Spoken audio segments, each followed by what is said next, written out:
Americanism, not globalism, will be our credo. We will no longer surrender this country or its people to the false song of globalism. Your husband signed NAFTA, which was one of the worst things that ever happened to the manufacturing industry. That is your opinion. You go to New England, you go to Ohio, Pennsylvania, you go anywhere you want, Secretary Clinton, and you will see devastation where manufacturing is down 30, 40, sometimes 50%. NAFTA is the worst trade deal maybe ever signed anywhere, but certainly ever signed in this country. Well, I was going to terminate NAFTA as of 2 or 3 days from now. The president of Mexico, who I have a very, very good relationship, called me. And also the Prime Minister of Canada, who I have a very good relationship, and I like both of these gentlemen very much, they called me. And they said, rather than terminating NAFTA, could you please renegotiate? I like them very much. I respect their countries very much. The relationship is very special. And I said, I will hold on the termination. Let's see if we can make it a fair deal, because NAFTA has been a horrible deal for the United States.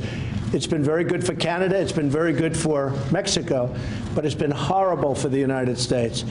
And if you check my campaign, any of my speeches, I said I'll either renegotiate or I'll terminate. So they asked me to renegotiate. I will, and I think we'll be successful in the renegotiation, which frankly would be good because it would be simpler. But we have to make a deal that's fair for the United States. They understand that. And so I decided, rather than terminating NAFTA, which would be a pretty big, shock to the system, we will renegotiate. Hey everybody, Josh Sigurdson of World Alternative Media here, and of course we're joined by author and economic analyst here at WAM, John Sneisen. And folks, well, you've been conned again. Just a day after Donald Trump's administration said that they were going to pull out of NAFTA after a full election where Donald Trump constantly said that he was not going to stay in NAFTA, that it was the worst trade deal in history, it was terrible. Well, as Breitbart reports, Trump said, and I quote, "I received calls from the President of Mexico and the Prime Minister of Canada asking to renegotiate NAFTA rather than terminate," he wrote on Twitter. "I agreed subject to the fact that if we do not reach a fair deal for all, we will then terminate NAFTA. Relationships are good. Deal very possible." As the article goes on to say, a senior White House advisor described the abrupt whiplash of NAFTA as a president's art of the deal rather than a swift reaction to a misstep. "This expedites renegotiations," the advisor told Breitbart News. It worked. The news kicked off on Wednesday as Politico's Tara Palmieri scooped that the White House had drafted an executive order to withdraw from NAFTA. 5 hours later, the New York Times confirmed the news. The story broke just as Trump's top economic advisors prepared to reveal their dramatic tax platform plan to journalists at the White House. Members of Congress protested the idea loudly, while the Mexican peso posted its biggest loss in 3 months, according to the Wall Street Journal. By Wednesday afternoon, both President Peña Nieto of Mexico and Prime Minister Justin Trudeau of Canada called the president to express their concerns. The three leaders agreed to proceed swiftly on renegotiating NAFTA, according to a White House statement released later Wednesday evening. "It is my privilege to bring NAFTA up to date through renegotiations," Trump said. "It is an honor to deal with both President Nieto and Prime Minister Justin Trudeau, and I believe that the end result will make all three countries stronger and better." Okay, so this is absolutely ridiculous. NAFTA is a complete globalist agenda. It is a globalist trade deal. It is not truly free trade. It is heavy regulatory burden that pushes small businesses out of the market while continuing to monopolize big corporations, which is funny because the left loves NAFTA despite the fact that it goes against everything they claim they're against, big monopolies.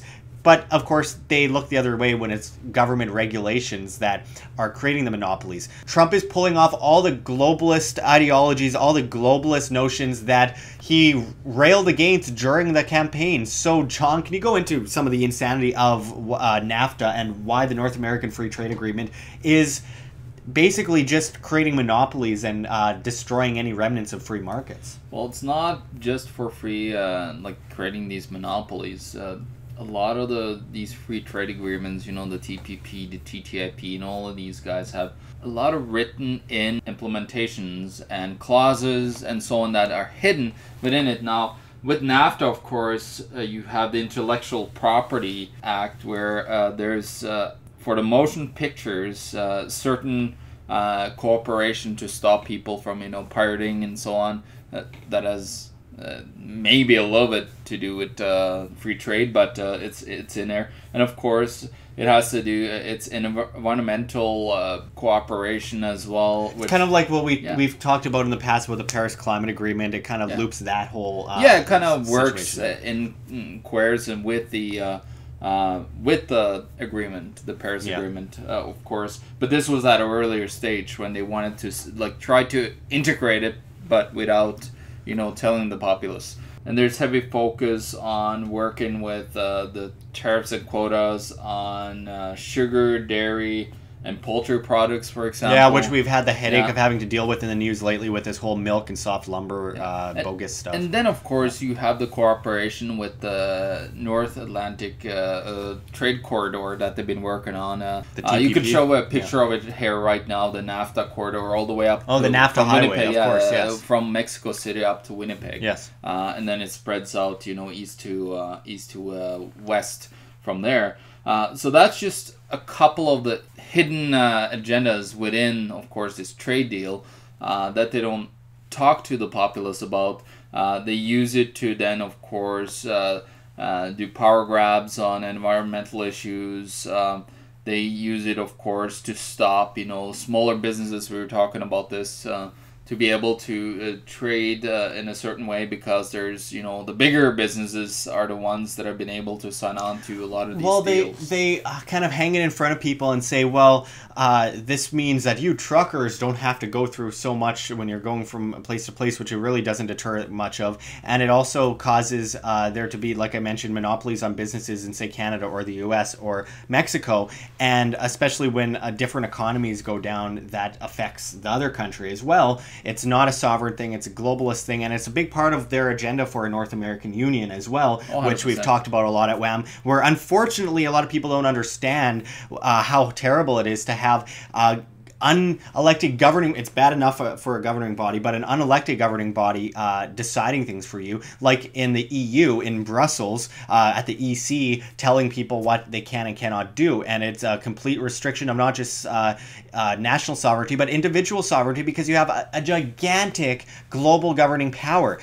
People, the conservatives that say they're for things like NAFTA, don't seem to be conservatives. I mean, they're pushing for bigger government in that sense when they're talking about not just a national government but a global government, and that's what this is. It's globalist, and Trump for the whole campaign, Americanism not globalism will be our credo. Well, so much for that. I mean, with what we've also been reporting on, the fact that Trump may continue on with the Paris Climate Agreement as well, this is just another example of the president never has a say. It's always the so-called deep state, the shadow government, the global order, the monetary side, and the United Nations, or regulatory side, that has power over the president. The president is just a guy in a suit with, in Canada's case, nice hair. In the US's case, not so nice hair. All the same, just an actor. And they talk about often on the news, the state actors. Well, he's one of them. He's literally an actor. That's what he's doing. And he's fooling people. And people, unfortunately, lay apathetic because they feel like they kind of got a watered-down version of what they want. They settled for less, so they just go along with the tide and don't speak for 4 to 8 years until it's the next administration where they'll do the same thing, and then they're from a different party, so everyone will fight them, and then it just goes back and forth, and it's just so, it just shows how much hypocrisy there is. But I really think that it's important that we stand up against this kind of nonsense, because NAFTA, it's basically a leftist policy. The fact that businesses can't just compete on their own. Look, for healthcare, for any form of innovation, no matter what it is, businesses, when they compete, have to compete for lower prices, better products. That brings in more money to the smaller businesses, more competition, more employment, and higher wages. And people don't seem to get that through their head. They just see it as, well, the government's stopping monopolies. No, they're creating the monopolies. They're creating the problems that they say they're trying to solve. It's complete nonsense, and people have to call it out for what it is. It is fascism. It is a restriction of individual rights and free markets. It's just a manipulation of the markets, which leads to all the same Hegelian BS that we've seen for decades and decades and decades. And when it comes to things like intellectual property, it allows one person to own an idea, so no one can compete with a similar idea and make it better and build on it. That's why we don't see as much development as we could. We should be living in the Jetsons times right now, but instead we're still living step by step for what the government allows us to have. The technology the government allows us to have, the medicine the government allows us to have, because they want to make money at a global level. The global pharmaceutical industry, the global military industrial complex, the global taxation industry at the United Nations, and of course the global banking system, which is one of the most important of all, because they are pulling the strings worldwide at a centrally planning currency into oblivion. But John, you have a bit more here to go into. Yeah, well, it all comes down to these these agreements that you put between, bilateral, trilateral, whatever it is, between different countries. Yeah. How about just removing those boundaries whatsoever? Yeah, letting people's demand decide. Yeah, you will have people, getting into the country, and then the cost of shipping is more than enough of that cost. It shouldn't be the government. Of course, the government wants that little piece of trade from coming in from the outside, of course, because they are, like Norway, for example, very protectionist, where they have a lot of tariffs and everything on other products coming to Norway, for example. So it all comes down to this notion that the government needs to, of course, get some dough when anything passes their borders, and that's why you have this free trade agreement and a whole bunch of other things that they implement. Absolutely. And like these things like protectionism, I don't think a lot of these conservatives that are supporting this protectionist policy understand that it's a very leftist policy, very collectivist. If you want jobs to come back, the problem of regulations isn't going to be solved with more regulations. If you want jobs to come back, get rid of the regulations, get rid of the taxes, and businesses will come back, they'll compete, and they'll do better. You'll see way more jobs. It'll be a massive, massive amount of prosperity coming out of the fact that there's actually freedom in the markets and freedom of individuals to start from scratch and start small businesses instead of going up against these massive regulations that are quote-unquote meant for big corporations, but really affect the small corporations most of all. And that includes things like carbon taxes as well.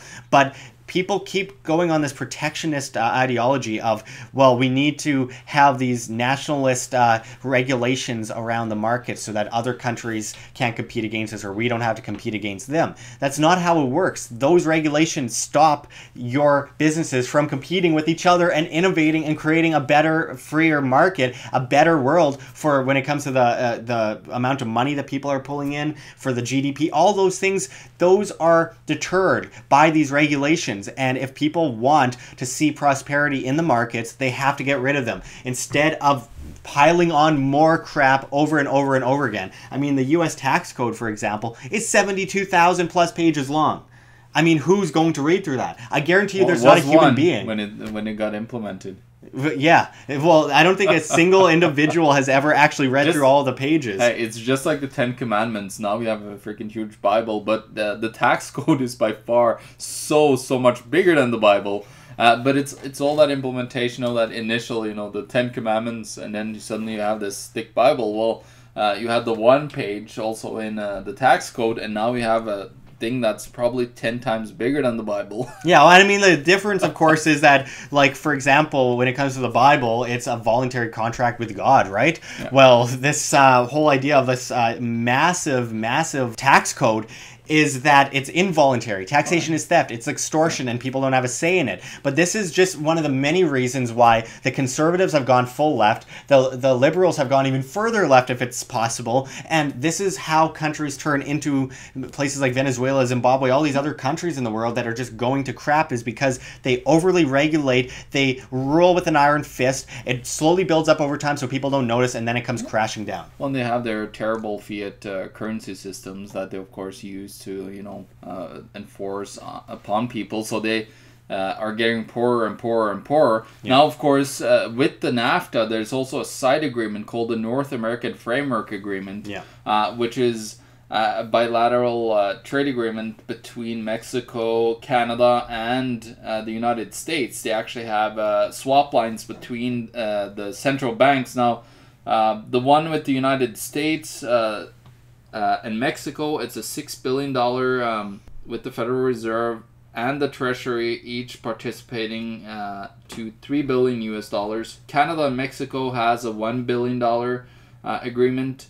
And then the United States and Canada has a $2 billion agreement between the Federal Reserve and the Bank of Canada. Wow. So you see the manipulation there as well. They move in between the banks. You got some problems with your currency. We'll help you manipulate your currency a little bit. Then it comes, all the way back to, of course, the NAFTA is implemented with the Exchange Stabilization Fund in the United States.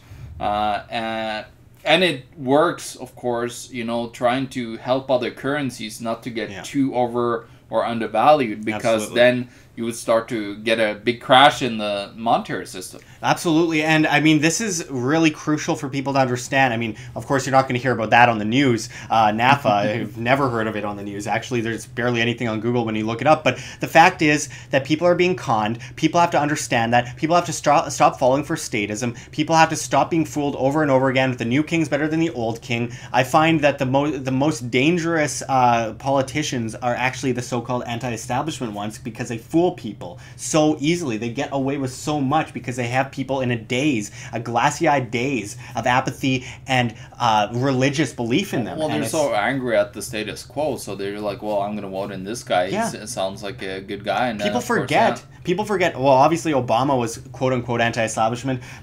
Bush, people forget that in the 2000 election, Bush was a big anti-establishment candidate. Which is ridiculous. Bill Clinton was too. I mean, I think the only case that I know of in recent time where it wasn't the anti-establishment guy winning was George H.W. Bush, and he only won because of Reagan. So, I mean, the fact is, this keeps perpetuating, and as much as people keep falling for it, the more it's going to build up and up and up, and it'll be harder and harder to get out of this madness. We are in a cage, we are in a prison, and we need to get out, and we need to stand for voluntary interactions between free individuals and individual liberty, which is key to all of this. So, John, any final words? Well, we just got to stop this left-right paradigm in politics. Let's get rid of politics altogether, and then let's get rid of these terrible governments that are, slowly strangling us over time. That's the biggest problems here. It's the monetary system. It's the governments, and then of course it's everything that comes out of this politics. The cultural, the cultural kind of emotional reactionaries and all that. So let's just try to find a solution in voluntarism that me and Josh talks about all the time.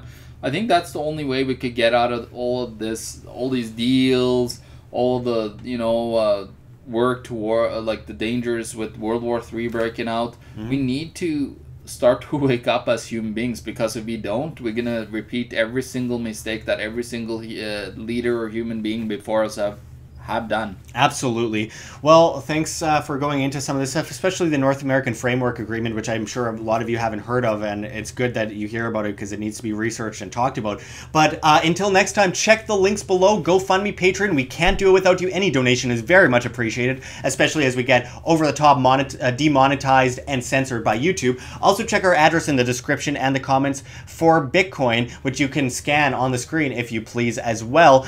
And check our link to the Red Pill Expo, where you could see people like J. Edward Griffith, Robert Kiyosaki, Lord Monckton, James Corbett, Richard Gage, Ty Bollinger, Mike Adams, Cynthia McKinney, and so many other incredible names. We hope to see you there. It's in June in Bozeman, Montana. But until next time, this is Josh Sigurdson and John Sneisen signing out from World Alternative Media. Find the truth, be the change.